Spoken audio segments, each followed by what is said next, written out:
Time for Flashback. Tracks from the past. With your host, DJ Daemon. Today, just one very short retro game review. Not the whole episode, just a small one, and it's an interesting game. But I also have to start this show by dispelling a rumor. Well, I'm sorry to say he's not dead.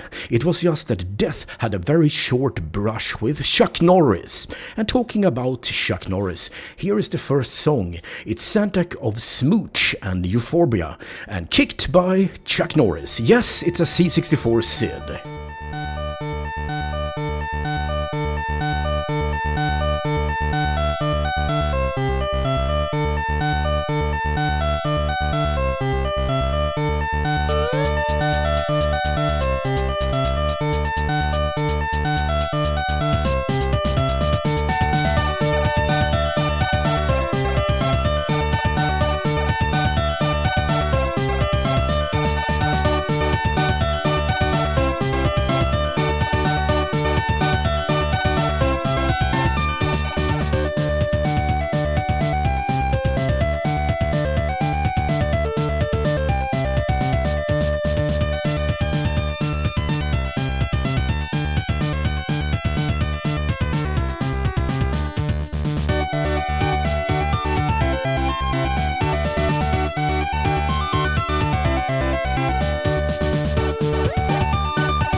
Not the usual fare on this station, but I gotta love myself some SID tunes, because sometimes it's the exact right thing to do.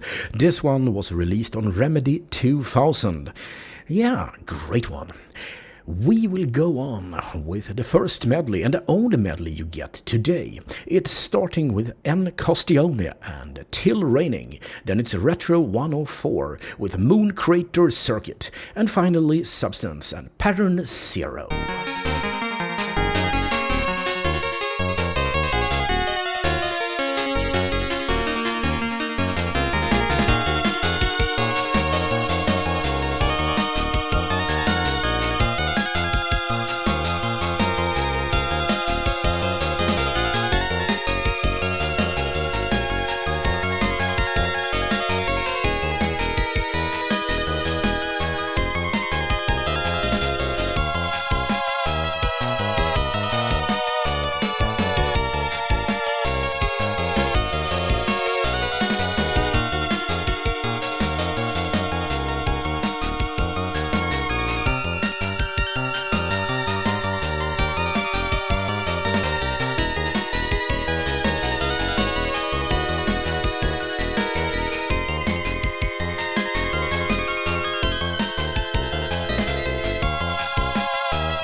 Let's talk about the man, the myth, the legend. That would be Chuck Norris.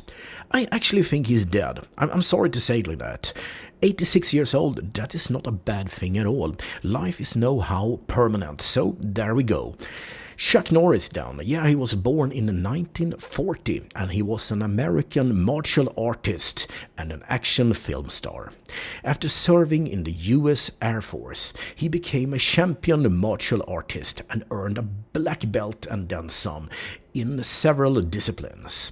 He later created his own martial arts system called the Chun Kuk Do. Norris first worked in Hollywood as a martial arts instructor for celebrities. Then he made his screen debut in The Wrecking Crew.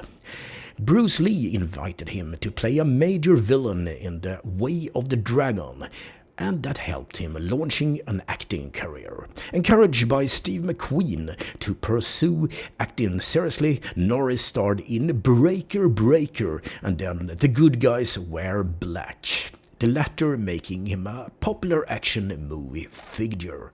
Was he good? Well, I think he was super cheesy, but we talk about that later on in this program.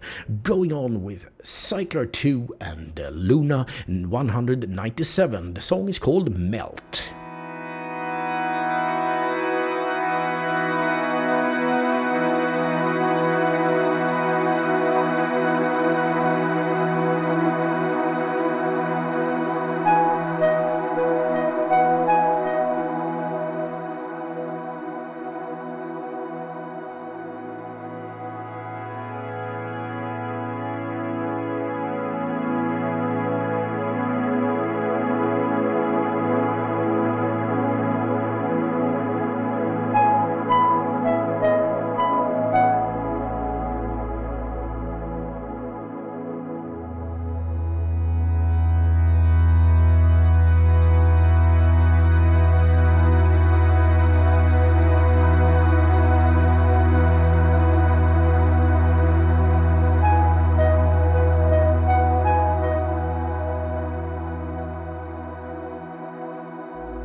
cute little ending of that song.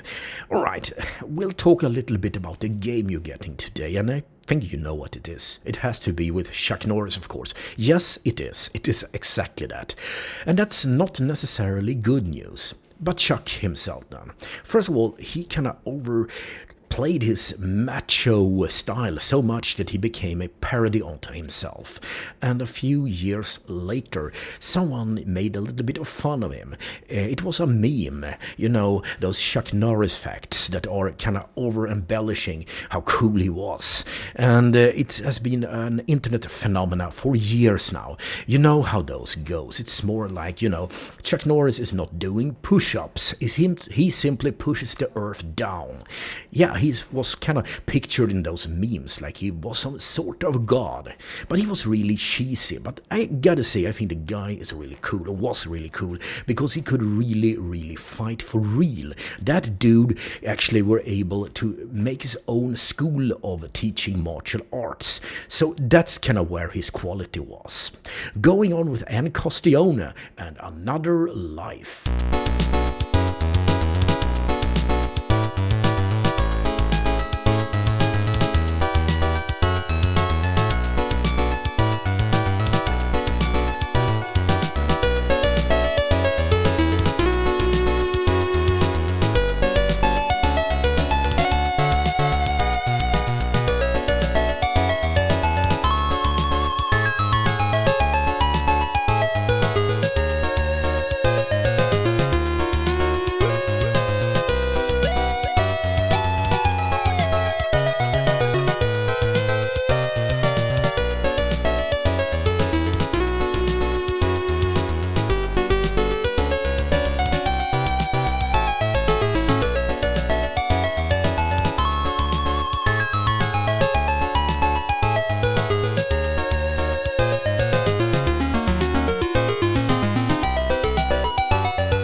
I shouldn't really be mean to Mr. Norris. He deserves a lot of praise for the cool stuff he did.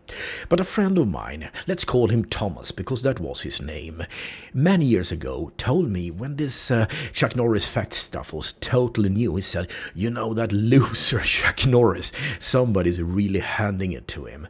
He thought that this Chuck Norris fact was not really praise, it was more making fun of him and his uber macho style. Yeah, I remember that. It was kind of an interesting take on the whole thing. But I don't think it was sincere. It was a joke and a good one at it. Going on with Arcane 2's Toaster. And what else is there?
Today's retro game review is a short one, not the same kind of things that you have come to expect, but it's time for it anyway. It's Chuck Norris Superkicks.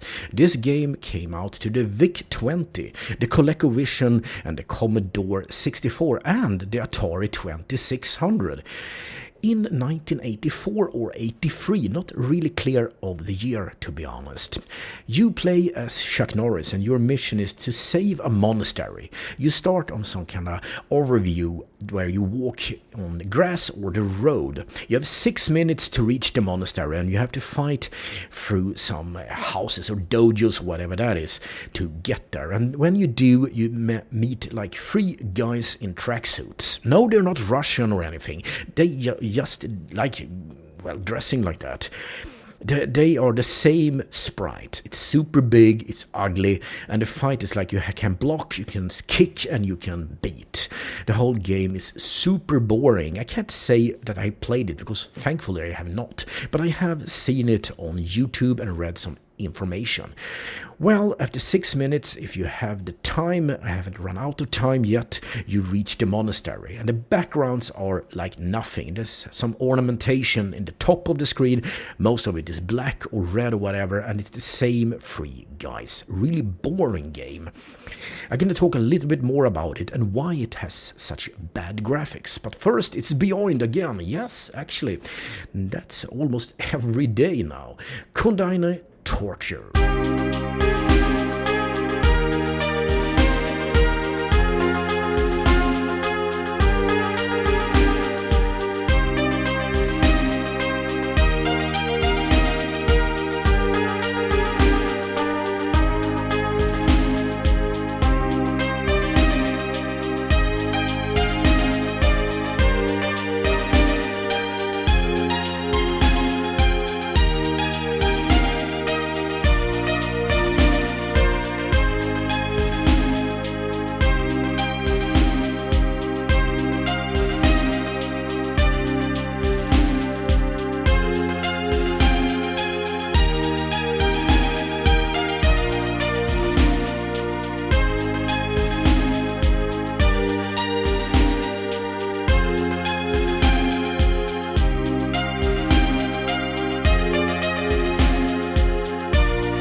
So, Daemon, tell me, why was the graphics not that good?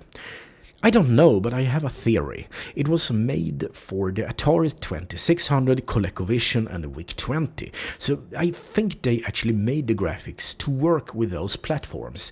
The C64 had superior graphics, but when you port from one environment to another one, you kind of have to rebuild the graphics to really use the quality and the capabilities of the new platform. Or, well, you could just don't do that, and the result is pretty obvious. It gets bad. But what did the press think? Well, I tell you, but first, something really nice, a bit Eurotechno-ish, whatever. It's FNX and Surpass.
The final word about the game, that it would be Chuck Norris Superkicks. It is what did the press like it? And it's all over the place.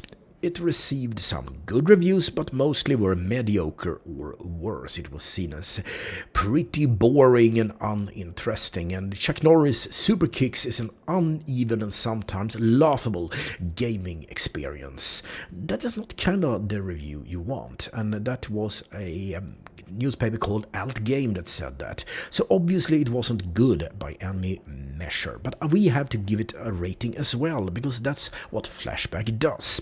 It gets 1 out of 5 ETs. So, Virexer is out with something cool as per usual. It's called Sangered Allah.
I'm gonna come out with something like an apology here. I promised you a lot of retro game reviews, especially for one very clear game that would be like a monumental one, and this obviously isn't that. I'm kinda out of time time. I don't have time at the moment to make that happen, but it will in a few weeks from now. As you know, revision is coming closer, and that's what we have to focus on. So that's what's going on here on Flashback, Tracks from the Past. I'm DJ Daemon, and here comes Beyond again with a new song called Offer.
The pattern when it comes to Flashback, Tracks from the Past right now, is retro game reviews.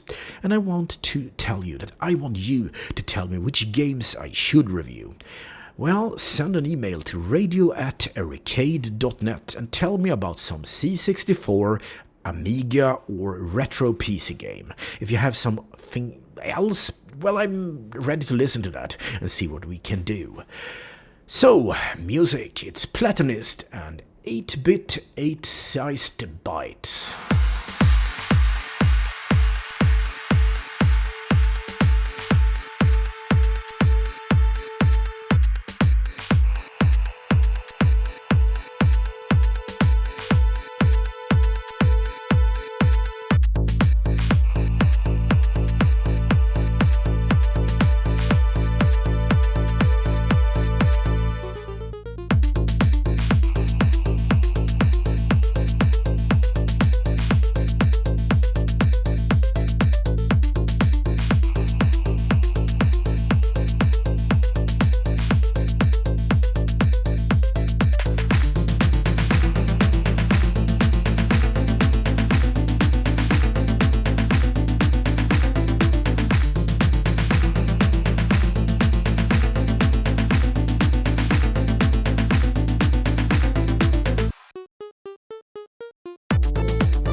We have not talked much about the demo scene as of lately.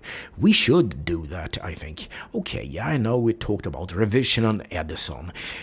But looking at demoparty.net, we can see that Cosmos 2026 just ended. It was in Finland. Seems to be a nice one. Then we have, well, on the 23rd of March, it's Momentum number 28. Then comes The Gathering 2026, and that would be the 1st of April. And it's in Denmark. We are going on with Latti Copy Party 2026. Seems illegal. Is it Copy Parties kind of, I don't know. Maybe it's just called that. It's the 3rd of April.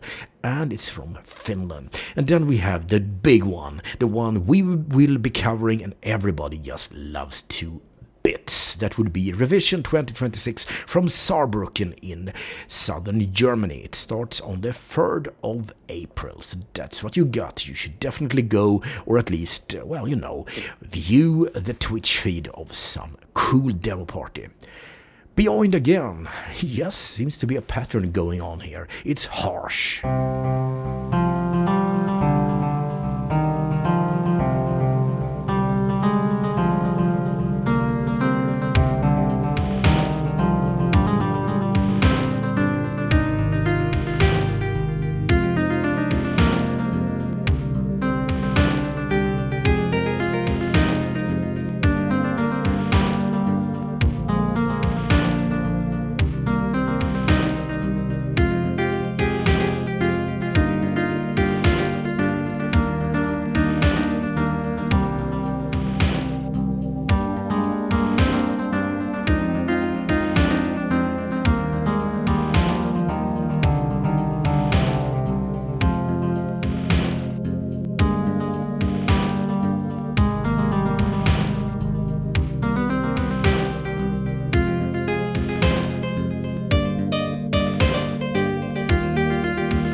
bit of an observation, if I may.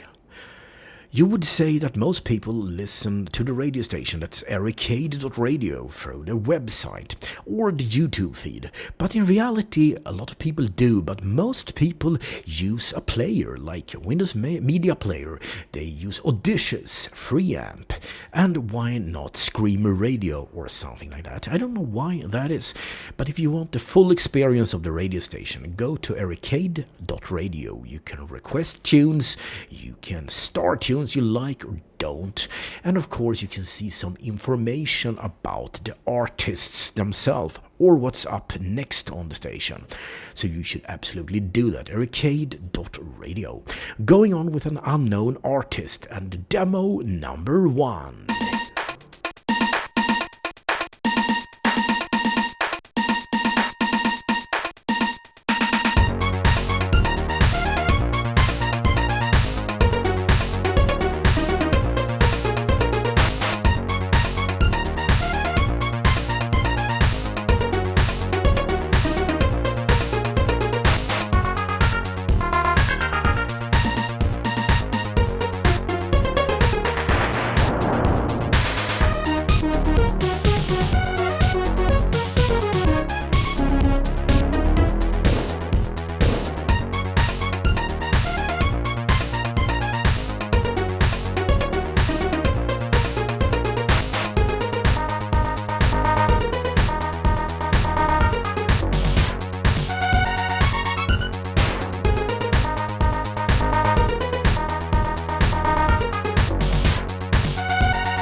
talking about the experience you get when you listen to the station through, say, Winamp, Screamer Radio, whatever. You may know that the only information you get is the artist name and the title, and then of course some information about if it's an Amiga tune, impulse track or whatever. But I actually tried to make a interstitial, so to speak, a message that come up a little bit now and then, telling you other stuff like what's up next and the temperature here in Stockholm. The script worked fine, but people started disconnecting as soon as those messages came. I thought, why? Turns out that many of the players can pop up a message in the notification area, which can be very irritating when it happens like once per minute. So I learned the lesson, and well, if you're listening through the player, not on the web page or not on YouTube, it will only now show you the title and the artist. And talking about artists, it's time for Retro 104 and Reluctant Breeze.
We have to say goodbye for today. And we have to thank Chuck Norris for being a cool martial arts artist for all those years. And we are leading you into that good night. And I can assure you, Chuck Norris did not go into that good night gently. I know this. The song that ends this program, it would be Turtle of Frantic and a Multiplex remix. In a week from now, another episode comes out. Arcade.radio.